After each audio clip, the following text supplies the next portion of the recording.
What will a post-Castro Cuba look like? For nearly 60 years, the name Castro was almost synonymous with Cuba. After rising to power in the Cuban Revolution in 1959, Fidel Castro would become a thorn in America's side. From his stronghold in the wild Sierra Maestre Mountains, Cuba's Fidel Castro emerged triumphant after 2 years of guerrilla warfare against the Batista regime. Darnos por vencidos, renunciar a la revolución, renunciar al socialismo, rendirnos. Although the United States often tried to get rid of him, in the end, Fidel Castro outlasted 9 American presidents. He was a constant irritant to them, a communist leader right on their doorstep. Fidel Castro ruled Cuba for half a century. The self-declared Marxist-Leninist transformed the nation into a one-party communist state. He nationalized business and industries and implemented socialist reforms throughout the country, as well as supporting anti-imperialist revolutionary groups abroad. He was a friend to leftist movements in Africa, the Middle East, and other parts of Latin America as he supported them during the Cold War. For instance, in the 1970s and 80s, Castro deployed tens of thousands of troops to Angola to fight South African apartheid-era forces. But as Fidel was increasingly inflicted by health scares, he orchestrated for his longtime deputy and brother, Raul, to succeed him as president in 2008. By 2011, he had inherited the title of First Secretary of the Communist Party, the country's top political job. And it was Raul who spoke to Cubans announcing the death of his brother in 2016. Now at the age of 89, as Cuba's last Castro, Raul is set to leave the political stage.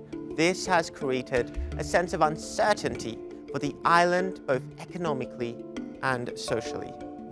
In 2020, the economy shrank by 11%, and vital imports such as food, fuel, and raw materials fell by nearly 40%. And tourism, once the country's key source of income, has now been brought to a standstill by the pandemic. In the past few weeks, Cuba has experienced its biggest spike in coronavirus cases yet. At the same time, it is getting harder to find food on the island. Cuba depends on income from tourism to stock the shelves of government-run supermarkets, the only kind there are here. And anti-regime protests have increased in recent months. The introduction of data-ready smartphones in 2018 made access to information easier and provided new forums for expression and even organizing demonstrations. A rare show of public dissent on the streets of Havana.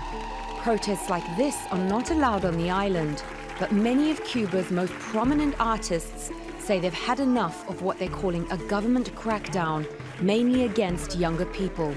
However, there are doubts that the country will abandon its military socialist approach to government anytime soon. In 2019, a new constitution was adopted, which emphasized that the country's commitment to socialism was irreversible. Cubans have voted to ratify a new constitution, and it's a huge victory for the Communist Party of Cuba. Turnout for the election was 84%, which is very high by regional standards, and 87% of those who voted yes. But the country's direction will be largely shaped by Cuba's relations with the United States. The two countries have been hostile to each other since Fidel Castro came to power. Fearing communism's expansion, sets up the embargo to strangle Cuba's economy, tries to assassinate Castro, and even, in the disaster known as Bay of Pigs, sends in CIA-trained Cubans to try to take over the island. Castro turns to the Soviets for help, and in 1962 they nearly start World War III when the US blocks Soviet efforts to put nuclear missiles in Cuba. The incident scares everyone enough that things settle into a tense but basically peaceful status quo. In 2015, then US President Barack Obama made history by taking several steps to restore diplomatic ties with Cuba. However, the Trump administration reversed course and tightened US sanctions further. But President Joe Biden had promised during his election campaign to lift the sanctions, raising hopes in Cuba of another thaw. The Communist Party has ruled Cuba since the 1959 revolution. But now with the Castro era coming to an end, which direction will the island take? Will it take the path of other communist giants? Could it end up like the USSR or China?